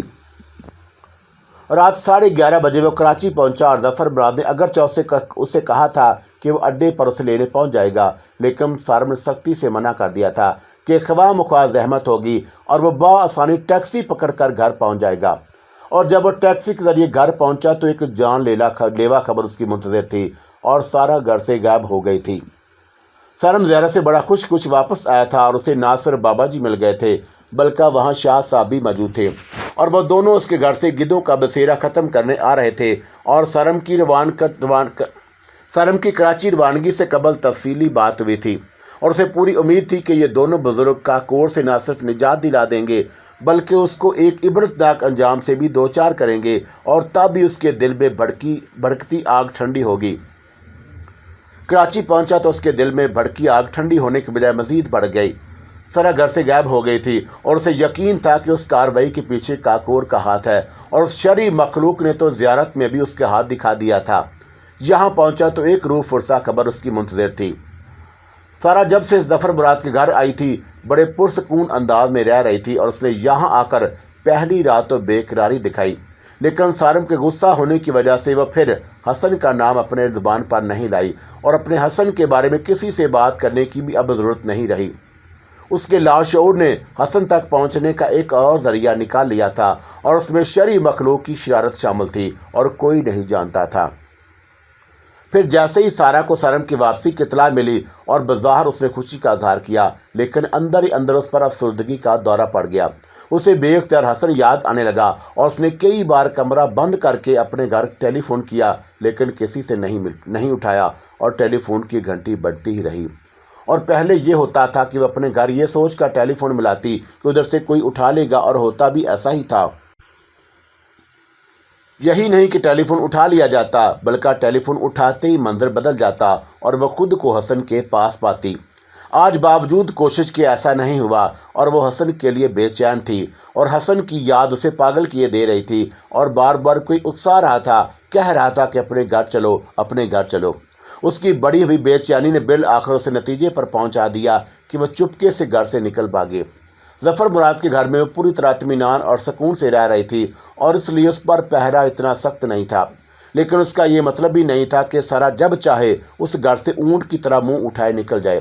ایک دو بار اس نے آزمائش کے طور پر گیٹ سے نکلنے کی کوشش کی تھی، تو گیٹ پر موجود گارڈ نے اسے روکنے کی جرات نہ کی، لیکن فوراً انٹر کام پر ظفر مراد یا زمرد کو اطلاع دے دی، اور وہ اطلاع ملتے ہی گیٹ پر آ گئے تھے۔ باجی کہاں جا رہی ہیں؟ اسے پوچھا گیا۔ کہیں نہیں، اتنا کہہ کر وہ گیٹ سے اندر آ گئی۔ وہ جانتی تھی کہ اس طرح گھر سے نہیں نکل پائے گی، اور اس کے دل میں ایک ہوڑ سی اٹھتی۔ کوئی برابر اس کے دماغ میں بول رہا تھا کہ اپنے گھر چلو، اور اس کے ساتھ ہی حسن یاد دل تڑپا رہی تھی، اور وہ گھر سے نکلنے کی ترکیب سوچنے لگی۔ تب پھر اچانک اس کے دماغ میں ایک بجلی سی چمکی، اور ایک خیال اس کے دل میں آیا۔ سارا نے زبر سے کہا کہ وہ سارم کے لیے کچھ شاپنگ کرنا چاہتی ہے، اور زمرد نے فوراً جواب دیا، ہاں باجی ضرور جائیں، اور اپنے ساتھ خالہ سجو کو لے جائیں اور گاڑی پر چلی جائیں۔ سارا نے شکریہ ادا کیا، اور زمرد نے خود جانے کی پیشکش نہیں کی، ورنہ اس کا منصوبہ ذرا مشکل ہو جاتا۔ مارکیٹ پہنچ کر سارا نے ذرا ڈرائیور کو گاڑی کے پاس ہی رہنے کی ہدایت کی، اور خالہ سجو کو ساتھ لے کر آگے بڑھ گئی۔ اس نے 2-3 سوٹ سارم کے لیے خریدے، اور پھر اس نے خالہ سجو سے کہا کہ وہ یہ پیکٹ گاڑی میں رکھ کر واپس آ جائے۔ آگے جولرز کی دکانیں تھیں، اور وہ کچھ سیٹ دیکھنا چاہتی ہیں۔ خالہ سجو سے فٹ پاتھ پر کھڑا چھوڑ کر تیز تیز قدموں سے گاڑی کی طرف جانے لگی، تاکہ جلد از جلد واپس آ جائے، اور بس اتنا موقع سارا کے لیے بہت تھا۔ خالہ سجو کے جاتے ہی اس نے خالی رکشے کو ہاتھ دیا، اور فوراً اس میں سوار ہو گئی۔ خالہ سجو جب ڈبے گاڑی میں رکھ کر واپس آئی تو سارا اپنی جگہ سے غائب تھی، اور اس نے آگے بڑھ کر جولر کی دکانوں میں جھانکا، لیکن وہ وہاں نہیں تھی۔ اور پھر ڈرائیور اور اس نے مل کر سارا کو پورے بازار میں تلاش کرنے کی کوشش کی، لیکن وہ کہیں نظر نہیں آئی۔ جب خالہ سجو نے گھر واپس آ کر سارا کے غائب ہونے کی خبر سنائی تو ظفر مراد کے ہوش اڑ گئے۔ سارم کی آمد سے قبل یہ واقعہ رونما ہو چکا تھا، لیکن ظفر مراد نے اسے یہ خبر سفر کے دوران دینا مناسب نہ سمجھا، اور جب سارم گھر پہنچا تو اسے سب سے پہلے یہ منحوس خبر سننے کو ملی۔ پہلا خیال سارم کے دماغ میں یہی ابھرا کہ سارا اپنے گھر چلی گئی ہے، اور اس کارروائی میں یقینی طور پر اس شرعی مخلوق کا ہاتھ ہے۔ اس نے ظفر مراد کو فوراً گاڑی نکالنے کو کہا، اور گھر سے باہر نکلتے نکلتے اس نے جبار ناصر کو فون کیا، اور وہ اپنے دفتر میں موجود تھا۔ جبار ناصر نے اسے تسلی دی اور کہا کہ وہ اسرار کو گھر فون کیے دیتا ہے، اور وہ تمہارے گھر پہنچ جائے گا، اور وہ ہر ممکن مدد کرے گا۔ اگر خدا نخواستہ سارا گھر پر نہ ملے اور پولیس کی مدد درکار ہو تو بتانا، یہ کارروائی وہ خود کرے گا۔ سارم نے اپنے گھر پہنچ کر گاڑی دیوار کے ساتھ کھڑی کی، اور دونوں گاڑی سے اتر آئے، اور پورا گھر اندھیرے میں ڈوبا ہوا تھا، اور ایک گہرا سناٹا چھایا ہوا تھا۔ سارم نے مین گیٹ کا تالا کھولا اور دونوں پٹوں کو زور سے اندر کی طرف دھکیلا، اور دونوں پٹ تیزی سے کھلتے چلے گئے۔ آؤ ظفر، سارم نے کہا، اور پھر وہ دونوں اندر داخل ہوئے۔ उस घर के चारों तरफ गार्डन था और घर में दाखिले के 2 रास्ते थे। एक रास्ता ड्राइंग रूम से था और दूसरा दरवाज़ा बड़ा राह रास्त लॉन्ज में खुलता था और ड्राइंग रूम वाला रास्ता करीब था और वह ड्राइंग रूम ही की तरफ बढ़ा। अभी वो घर में लगा ताला खोल ही रहा था कि इसरार भी आ पहुंचा और इसरार को देखकर सारम खुश हो गया।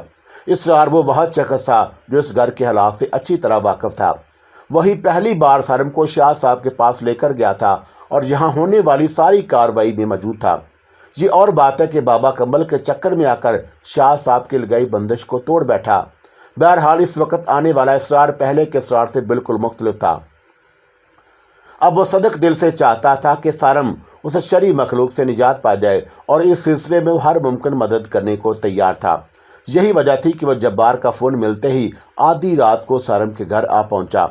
जो गलती उसे माजी में सरजद हुई थी वो अब उसका अजाला करना चाहता था और एक तरह से उसे नई ज़िंदगी मिली और वह होशो खुद की दुनिया में दोबारा वापस आया था। होश में आने के बाद अब वो किसी कीमत पर अपने होश गंवाना नहीं चाहता था। उसने जादू की दुनिया से हमेशा के लिए नाता तोड़ लिया और पूरी सच्चाई और दिल की गहराइयों से तौबा कर ली।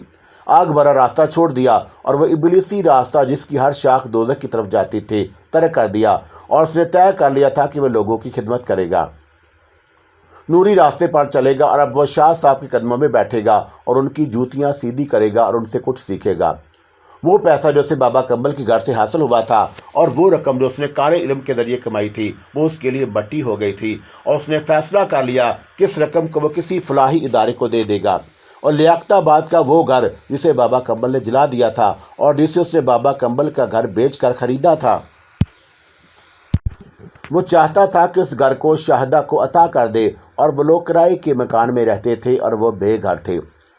गर्ज़ो होशो खरू की दुनिया में वापसी ने उसके अंदर एक इनकलाब बर्पा कर दिया और अब वो हर वक्त मस्बत ख्यालात में घिरा हुआ हवा के दोष पर उड़ा फिरता।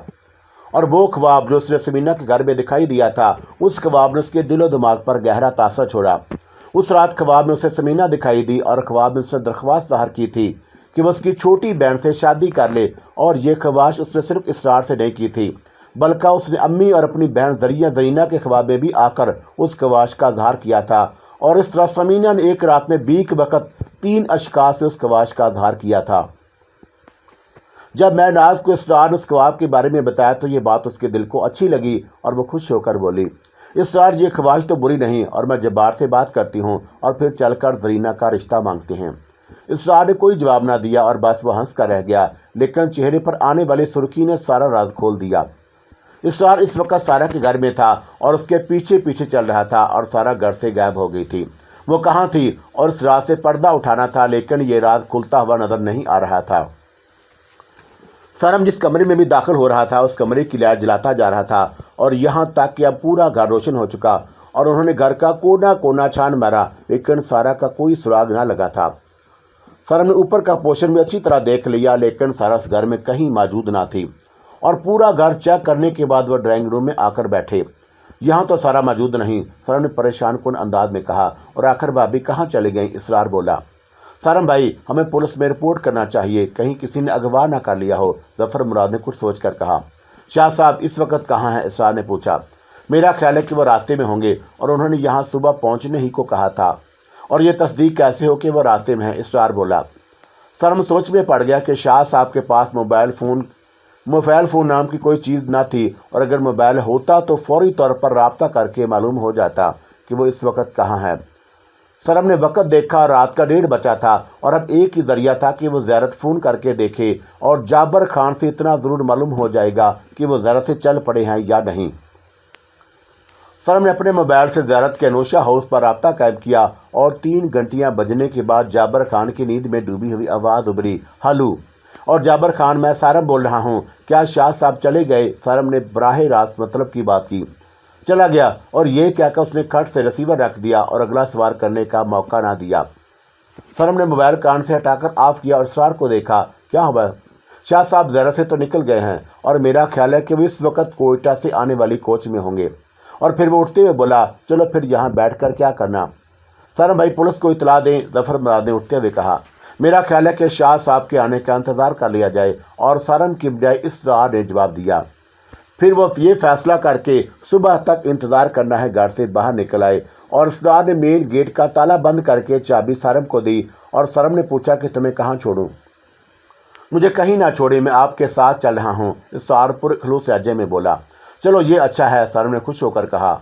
और जब वो लोग गेट बंद करके गाड़ी में बैठ रहे थे तो सारा अंधेरे में गेट के पीछे खड़ी थी और सारा का बेख्तियार जी चाहा कि वह सरम को आवाज़ देकर बताए कि वह यहाँ खड़ी है, लेकिन वो अपने इस इरादे को अमली जामा न पहना सकी। किसी ने उसका इरादा भांप कर उसके मुंह पर हाथ रख दिया और कहा नहीं, और इतने में सरम की गाड़ी तेजी से गेट के सामने से गुजर गई। सरम और इसरार आस्ताना कबालिया में दाखिल हुए और शाह साहब उन्हें सामने बैठे हुए नजर आए और वह दोनों जूते उतार कर उनके नज़दीक पहुंचे। इसरार फौरन उनके कदमों में बैठ गया और घुटने पकड़ कर बोला, शाह साहब मुझे माफ़ कर दें, और आपकी तंबीह के बावजूद मैंने कुफर का रास्ता इख्तियार किया। उस रास्ते पर चलकर तुमने जो कमाया वो सबके सामने है। और शाह साहब ने उसके सर पर हाथ रखते हुए कहा, अब तुमने तौबा कर ली है तो इस पर कायम रहना, अल्लाह बेहतर करेगा, चलो उठो। और उसरार ने बड़ी अकीदत से शाह साहब का हाथ चूमा और फिर उठकर सामने पड़े मोंडे पर बैठ गया और सरम पहले ही दूसरे मोंडे पर बैठ चुका था। शाह साहब सारा रात से गायब है और मेरे घर से पहुंचने से पहले ही निकल चुकी थी। मेरा शुबा था और शुबा का यकीन था कि वह अपने घर में चली गई होगी, लेकिन शाह साहब वो वहाँ भी नहीं। और सरम ने अपनी दास्तान अलम बयान की और शाह साहब ने सरम की बात सुनकर अपनी आंखें बंद कर लीं और साथ कुछ पढ़ते रहे और फिर अचानक आंखें खोलकर सरम को देखा और चंद लम्हे उसे देखते रहे। सरम उनकी आंखों की ताब ना ला सका और उसने अपनी आंखें झुका ली और उसी वक्त उसके कानों में आवाज़ आई, मियाँ सर अपने ही घर में है और वह तुम्हें दिखाई नहीं दी और वह दिखाई दे भी नहीं सकती, और ये सारी कार्रवाई उस कबीर कारकोर की है। खैर काठ की हंडिया कब तक चूल्हे पर रहेगी, बस आज आखिरी दिन है और हर फरेब का पर्दा चाक हो जाएगा। शाह साहब ने बड़े संजीदगी से कहा। शाह साहब बाबा हसन आ गए? सरम ने पूछा। हाँ वो आ रहे हैं, रास्ते में हैं। और शाह साहब ने कुछ इस अंदाजे से जवाब दिया कि सरम में मजीद सवाल करने की हिम्मत ना सही। बाबा हसन अभी तक नहीं आए थे और शाह साहब के हुक्म के मुताबिक सारे इंतजामात मुकम्मल थे। बाहर सोफ़ा डाल दिया गया और 2 मजदूर बुलाए गए और जो घर के बाहर दीवार के साथ बैठे थे। और जोहर के बाद इसरार शाह साहब को उनके आस्थाने से ले आया और सरम अपने घर में पहले से मौजूद था। वो चाहता था कि जफ़र मुराद और जब्बार नासिर को भी यहाँ बुला ले, लेकिन शाह साहब ने इजाज़त नहीं दी और उन्होंने कहा था, मियाँ ये कोई तमाशा नहीं जो सबको दिखाया जाए। सरम सुबह इसरार को शाह साहब के पास छोड़कर अपने घर आ गया था और शाह साहब ने बहुत वाज़ेह लफ्ज़ों में सारा की यहाँ मौजूदगी का इजहार किया। सरम ने फिर एक एक कमरा अच्छी तरह और बार बार देखा और 2-3 मरतबा उसने आवाज़ें भी लगाई, सारा तुम कहाँ हो? लेकिन उसकी आवाज़ सदा बेसहरा साबित हुई और वो आंखें बेबसारत साबित हुईं। अमरूद के दरख्त के नीचे सोफे पर बैठे शाह साहब इस वक्त कुछ पढ़ने में मशगूल थे और सरम और इसरार भी उनके साथ ही बैठे थे। शाह साहब वक्फे से घर के चारों तरफ चक्कर लगाकर सोफे पर आ बैठते और यूं लगता था जैसे घर के चारों तरफ हिसार खींच रहे हों, और वो इसी दौरान एक मरतबा भी घर में दाखिल नहीं हुए। बाबा हसन अभी तक नहीं आए थे और शाह साहब उन्हीं के बारे में कोई वाज़ेह बात नहीं कही थी। ये बताया था कि किस वक्त आएंगे और ना ये बताया था कि वो किसके साथ सरम के घर पहुंचेंगे। बाबा हसन किस तरह उसका घर तलाश करेंगे और सरम को बाबा हसन के सिलसिले में जब ज़्यादा परेशान देखा तो शाह साहब गोया हुए। मियाँ परेशान क्यों होते हैं? बाबा हसन जैसी हस्तियों के सामने सारे रास्ते खुले हुए हैं और उनके लिए कहीं पहुंचना कोई मुश्किल नहीं। और फिर हुआ भी ऐसे ही। कोई 4 बजे के करीब गेट पर खटका हुआ और शाह साहब ने सरम से कहा, जाओ मियाँ दरवाज़ा खोलो। इसरार भी सरम के साथ ही उठ गया और जब सरम ने गेट खोला तो उसकी खुशी की इंतहा ना रही। सामने बाबा हसन खड़े थे, सफ़ेद शलवार कमीज, काली वेस्ट कोट और सर पर काली पगड़ी और लबों पर दिल आवेज़ मुस्कुराहट। बाबा हसन ने बुलंद आवाज़ में सलाम किया और सरम ने मुसाफे के लिए हाथ बढ़ाया, लेकिन वो मुस्कुराते हुए गेट में दाखिल हो गए। उन्होंने हाथ नहीं मिलाया और इसरार ने बाबा हसन को देखा तो वो उन्हें सलाम करना ही भूल गया और ऐसा पुरवकाश, पुरकशिश और पुरसहर शख्स उसने आज तक नहीं देखा था और वो उन्हें देखता ही रह गया और वो उसके सामने से गुजर गए। शाह साहब उन्हें देखकर खड़े हो गए और बाबा हसन ने शाह साहब से हाथ मिलाया और फिर वो दोनों सोफे पर बैठ गए। सरम और इसरार भी गेट बंद करके उनके करीब आ खड़े हुए और वह यहाँ नहीं है, शाह साहब ने बाबा हसन को बताया। अब वो कहीं नहीं जा सकता, वो छुप सकता है और नाफरार हो सकता है और कुछ ही देर जाती है اور وہ آپ کے سامنے ہوگا۔ بابا حسن نے پورے اطمینان سے کہا اور پھر ان کے ہاتھ میں موجود کالے چمکتے دانوں کی تسبیح تیزی سے گھومنے لگی۔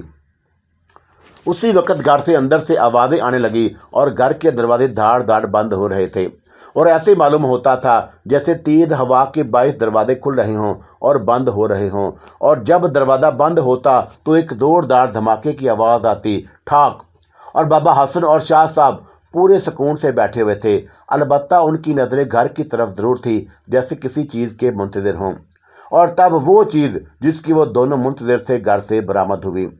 وہ لانچ کے دروازے سے گھوم کر باہر آیا اور پختہ فرش پر گھٹنوں کے بل بہت تیزی سے چلتا ہوا آ رہا تھا، اور وہ 6-7 ماہ کا گول مٹول سا بچہ تھا۔ سارم ابھی اس بچے کو دیکھ کر حیران ہو رہا تھا کہ اچانک اسے سارا نظر آئی، اور وہ کسی معمول کی طرح بچے پر نظریں جمائے ہوئے اس کے پیچھے پیچھے چلی آ رہی تھی۔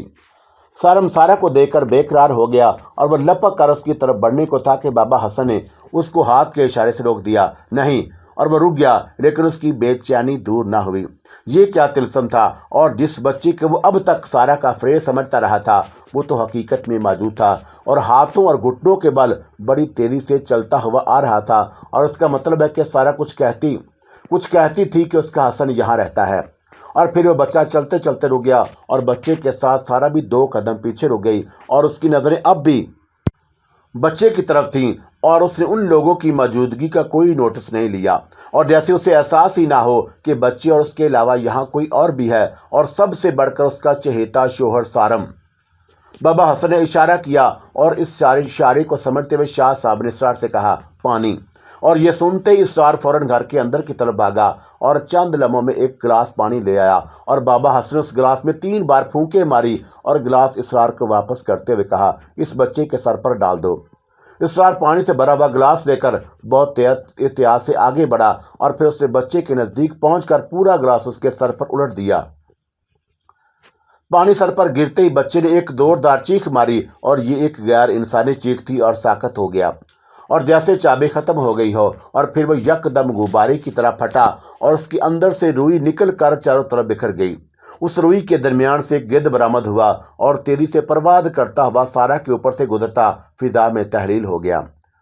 سارا جو بچے کے پیچھے کسی روبوٹ کی طرح چلتی ہوئی آئی تھی، بچے کے پھٹتے ہی اس کے جسم میں ایک جھٹکا سا لگا، اور اس نے بچے کو پھٹتے اور اسے گدھ کو نکلتے پھٹی پھٹی آنکھوں سے دیکھا، اور پھر اسے کئی لوگ نظر آئے، اور اس کی سمجھ میں نہ آیا کہ وہ گھر سے باہر کیوں نکل کر آئی اور یہ کون لوگ بیٹھے ہیں، اور وہ فوراً پلٹ کر گھر کی طرف بھاگی۔ بابا حسن نے سارا کو گھر میں واپس جاتے دیکھ کر شاہ صاحب کو اشارہ کیا، اور انہوں نے سارم سے مخاطب ہو کر کہا، جاؤ میاں سنبھالو اپنی بیوی کو، اور اب وہ بچے کے فریب سے نجات پا چکی ہے۔ سارم صوفے سے اٹھ کر تیزی سے اندر جانے لگا تو بابا حسن اسے مخاطب ہوئے، اپنی بیوی کو تسلی تشفی دے کر واپس آؤ، اور اپنی بیوی سے کہنا کہ مشکل دن اب ختم ہوئے، اسے اب کوئی نہیں ستائے گا اور نہ فریب میں مبتلا کر سکے گا۔ جی اچھا، سارم نے بابا حسن کی بات سن کر کہا، اور تیز تیز قدموں سے چلتا ہوا گھر کی طرف چلا گیا۔ سارم اندر پہنچا تو اس نے سارا کو ڈائننگ ٹیبل کے ساتھ کرسی پر بیٹھے دیکھا، اور وہ الجھن کا شکار تھی۔ سارم کے دیکھتے ہوئے بے اختیار اس کی طرف بڑھی، اور سارم نے اسے اپنے بازو میں سمیٹ لیا، اور سارا کا جسم تھر تھر کانپ رہا تھا اور آنکھوں سے آنسو جاری تھے۔ اس نے مجھے اپنے گرفت میں لے لیا تھا، اور میں بے بس ہو گئی تھی، سارا نے لڑتی ہوئی آواز میں کہا۔ میں جان گیا ہوں سارا، بس ان منحوسوں کے دن پورے ہوئے، اور باہر بابا حسن بیٹھے ہیں، اور شاہ صاحب ہیں، اسرار ہے، اور صاحب نے اس کے آنسو پونچھتے ہوئے کہا، اب تمہیں کوئی نہیں ستا سکے گا اور نہ کوئی فریب دے سکے گا، تم آرام سے بیڈ پر لیٹ جاؤ، میں باہر جا رہا ہوں، اور وہ منحوس آنے والا ہے، اور بچے کا طلسم تو ختم ہوا، اور اب اس کا بسیرا اٹھنے والا ہے۔ سارم نے اسے ایک گلاس پانی پلایا اور اسے بیڈ پر لٹا کر باہر آ گیا۔ سارم ابھی باہر آ کر بیٹھا ہی تھا کہ اس نے اپنے سامنے عجب منظر دیکھا۔ وہ اچانک ہی نمودار ہوئے تھے، اور وہ 2 تھے، سرخ لباس میں، اور ان کے آدھے چہرے ڈھکے ہوئے تھے، اور انہوں نے ایک بہت بڑے گدھ کو پروں سے پکڑا ہوا تھا، اور اس گدھ کے دونوں پنجے رسی سے بندھے تھے، اور اس کے پنجے سرخ تھے، اور چونچ پر لوہے کا کھول چڑھا ہوا تھا۔ وہ سرخ لباس والے بابا حسن سے کچھ فاصلے پر رک گئے۔ بابا حسن نے اس گدھ کو ایک نظر دیکھا، اور پھر بلند آواز میں مخاطب ہوئے، کاکور، اور میں تجھ سے کوئی لمبی چوڑی بات نہیں کروں گا، تو اچھی طرح جان لے اور سمجھ لے کہ میں تجھے سزا دینے آیا ہوں اور تیرا بسیرا اٹھانے آیا ہوں۔ तूने इस घर के मकीनों पर बहुत जुल्म ढाए हैं और तूने कई इंसानों का खून किया, और सबसे बड़ा जुर्म, सबसे बड़ा घिनौना फेल तेरा इस मासूम की जान लेना है जो 7 साल बाद मियाँ बीवी के जिंदगी में खुशियां बखेरने आया था, और उस पर ही तूने बस नहीं की, उसकी बीवी को बच्चे के फेरेब में मुब्तला कर दिया। और मैं जानता हूं कि तू उस बच्चे के जरिए उसे अपनी गिरफ्त में लेना चाहता था और उस पर कब्जा जमाना चाहता था। तुझ सी खबीस अय्यार और शरी मखलूक मैंने आज तक नहीं देखी, और तूने हर शख्स को जो तेरे मुकाबले पर आया उसे शिकस्ते 2-4 कर दिया। अब दिखा अपनी अय्यारी, अपनी खबासत, हम देखे तू कितने पानी में है। और इतना बोलकर बाबा हसन खामोश हो गए। काकोर ने अपनी झुकी गर्दन एक लम्हे के लिए ऊपर उठाई और बाबा हसन की तरफ गर्दन घुमाकर देखा। चंद लम्हे देखता रहा और फिर उसने आखिरी कोशिश के तौर पर अपने पैरों को जोर जोर से झटका, लेकिन वह सुर्ख लिबास वालों की मजबूत गिरफ्त से खुद को आज़ाद न करा सका। उसने अपनी आंखें बंद कर ली और गर्दन झुका ली, जैसे अपनी शिकस्त तस्लीम कर ली हो। उखाड़ दो बाजू इसके, बाबा हसन ने हाथ उठाकर हुक्म दिया, और हुक्म सुनते ही उन दोनों सुर्ख लिबाजे वालों ने एक कदम पीछे हटकर बीक वक्त झटका मारा, और काकोर के दोनों बाजू उखड़कर उनके हाथों में आ गए, और काकोर जमीन पर ऊंधे मुंह जा गिरा, और उसके साथ ही एक करीख चीख निकल गई।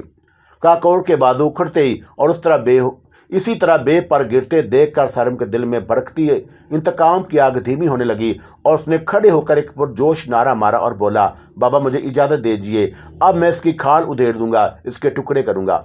हाँ ज़रूर। और बाबा हसन ने बखुशी उसे इजाज़त दे दी। सारम इजाज़त मिलते ही चंद लम्हों में घर के अंदर से एक बड़ी सी छुरी लेकर आया और काकोर की तरफ बढ़ा। उसने छुरी के पे दर पे वार करके उसके जिस्म को छलनी कर दिया, आंखें फोड़ दी और गर्दन काट दी, पंजे अलग कर दिए और जिस्म की बोटी बोटी कर दी। तब जाकर उसके दिल को करार आया और वो उसके टुकड़ों पर छुरी फेंक कर वापस सोफे पर आ बैठा। काकोर के खत्म होते ही अचानक फिजा में बेशुमार गिद्ध मंडलाने लगे और देखते ही देखते पूरा घर गिद्धों से भर गया। एक बार सारम ने बहुत से गिद्ध बीक वक्त अपनी छत पर देखे थे, लेकिन वो तो कुछ भी न थे, और इस वक्त इतने गिद्ध थे कि घर का सारा हिस्सा उनसे पिटा हुआ था।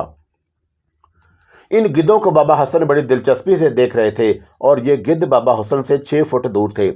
जब बाबा हसन ने देखा कि उस शरी मखलूक का पूरा कबीला इकट्ठा हो चुका है, तो उन्होंने बुलंद आवाज में कहा, अब कौन है सर तुम्हारा सरदार, जो भी है बाहर आए। और चंद लम्हों बाद एक गिद्ध अगली सफ़ों से बाहर निकल कर आया और 2 कदम चलकर रुक गया। काकोर का तुमने हशर देख लिया, और तुम्हारे हक में बेहतर यह है कि अपने कबीले को लेकर यहाँ से चले जाओ और यहाँ से अपना बसेरा उठा लो। ये घर छोड़ दो, बाबा हसन ने कहा, और अगर तुम्हारे दिमाग में भी कोई खन्नास है तो बताओ। बाबा हसन ने चंद लम्हे तवक्कुफ किया, जैसे जवाब सुन रहे हों, और फिर बोले, तुम यहाँ से जाने के लिए तैयार हो, अच्छी बात है, और अगर तुम रज़ाकाराना तौर पर राज़ी ना होते तब भी मैं हर सूरत पर तुम्हारा बसेरा ख़त्म कर देता, और फिर यहाँ से तुम्हारे कबीले का एक भी फर्द जिंदा वापस ना जाता। अब क्योंकि तुम इस घर को छोड़ने के लिए राज़ी हो, तो मैं इनाम के तौर पर तुम्हारी मीरास जो यहाँ दफन है वापस कर देता हूँ। उसे लेकर यहाँ से हमेशा के लिए चले जाना और पलट कर इस घर की तरफ ना देखना, और वैसे मैं यहाँ ऐसा इंतज़ाम करके जाऊँगा कि फिर कभी पड़ाव ना डाल सकोगे। और फिर बाबा हसन सोफे से उठ गए। उन्हें उठते देखकर बैठे हुए गिद्धों में खुलबली मच गई, और बाबा हसन के कदम बढ़ाते ही गिद्धों ने उनके लिए जगह छोड़ दी। काई सी फट गई और बाबा हसन उस छोटे से रास्ते पर चलते हुए खिड़की की तरफ चले गए, और उनके पीछे शाह साहब और सारम और इसरार थे। और ये एक अजीब मंजर था। उस रास्ते के दोनों तरफ गिद्ध बैठे हुए थे और सुकड़े समटे अपने पर्द पाए, और सारम और इसरार एक दूसरे को मुस्कुराकर देखते हुए एक एहसास तफाखर के साथ उन सहमे में गिद्धों के दरमियान से गुजरते हुए बाबा हसन के साथ घर में दाखिल हो गए। बाबा हसन लॉज में दाखिल होकर दरमियान में खड़े हो गए, और फिर चंद लम्हे उन्होंने कुछ पढ़ने के बाद फर्श पर एक जगह की निशानदही की और बोले, यहाँ खुदवाएं। और शाह साहब की हदायत पर मजदूर पहले से ही बुलवाए हुए थे जो गेट पर बैठे थे, और उन्हें अंदर बुलाकर बाबा हसन अली की निशानददा जगह पर खुदाई शुरू करा दी। बाबा हसन लॉज में कुर्सी पर बैठ गए और शाह साहब भी साथ बैठ गए। सारम और इसरार मजदूरों के पास खड़े हो गए, और सारा बेडरूम के दरवाजे पर मौजूद थी। वो बड़ी दिलचस्पी से उस कार्रवाई को देख रही थी, और उसने काकोर की गिरफ्तारी और सजा को किचन की खिड़की से देखा। और सारम ने जब काकोर के टुकड़े किए तो सारे के दिल को बड़ा सुकून मिला, और ये वो मनहूस था जिसने बड़ी सफाकी से उसकी गोद उजाड़ दी थी। फर्श तोड़कर खुदाई करके मतलूबा शहर तक पहुंचने में 10-15 मिनट सिर्फ हुए और इसरार ने गड्ढे में खड़े होकर इस शरी मखलूक की मेराज निकाली जो यहाँ दफन थी। और ये एक पत्थर था, कोई 5 इंच लंबा और 2-2.5 इंच चौड़ा, और ये एक इंतहाई चमकदार ज़ुमर्द पत्थर था। इसरार उस जर्द पत्थर को बाबा हसन के सामने किया और बाबा हसन उसे एक नज़र देखा और उठकर खड़े हो गए। उन्होंने उसे हाथ नहीं लगाया और फिर उसने पत्थर शाह साहब को दिखाकर सरम के हाथ में दिया और उसने उसे उलट पलट कर देखा और बाबा हसन और शाह साहब बाहर जा चुके थे। सरम ने शरी मखलूक की मदफून मिरास को सारा को दिखाया और फिर वो दानों बाहर आ गए। सरम के हाथ में अपनी मिरास देकर तमाम गिद्धों ने अपनी गर्दनें झुका ली और यूं लगा जैसे उन्होंने इस चमकते जबरदस्त पत्थर का एहतराम दिया हो। बाबा हसन और शाह साहब सोफे पर बैठ चुके थे और जब सरम उनके नज़दीक पहुंचा तो बाबा हसन ने उस गिद्ध की तरफ इशारा करके जवाब में उस कबीले का सरदार था कहा कि इसके सामने रख दो। सरम ने वो जर्द पत्थर जमीन पर उस गिद्ध के सामने रख दिया जो सबसे आगे था और खासा जसीम था। वो गिद्ध गर्दन झुकाए इस दर्द पत्थर के करीब आया और उसने उस पत्थर को अपनी चोंच से छुआ जैसे उसे चूमा हो और फिर उल्टे कदमों वापस पीछे हटा और एक चीख मारकर अपने पर फड़फड़ाए और फिर उड़ान भरी। जब वो उड़ा तो उसके पंजों में वो जर्द पत्थर दबा हुआ था और उसके उड़ते ही दूसरे गिद्धों ने भी परवाज शुरू कर दी और उन उड़ते ही गिद्धों से आसमान भर गया और उड़ते हुए गिद्ध बुरी तरह चीख रहे थे जैसे बसीरा उठने पर तकलीफ में मुब्तला हों। सरम उस नज़ारे को बड़े सूदगी से देख रहा था और उसकी आंखों में ठंडक उभर रही थी। फिर 2-3 मिनट में आसमान गिद्धों से खाली हो गया और सरम के घर से उस शरी मखलूक का बसेरा खत्म हो गया था। सबके चेहरों पर खुशी की लहर दौड़ गई और सरम की खुशी का कोई ठिकाना न था। तब शाह साहब ने सरम को इशारे से अपने करीब बुलाकर सरगोशी की। जी अच्छा। और सरम शाह साहब की बात सुनकर तेजी से अंदर गिरा और सारा को बुला लाया और बाबा हसन के सामने सर झुकाकर खड़ी हो गई। ये इनकी बेगम है और आपकी तवज्जो की तलबगार।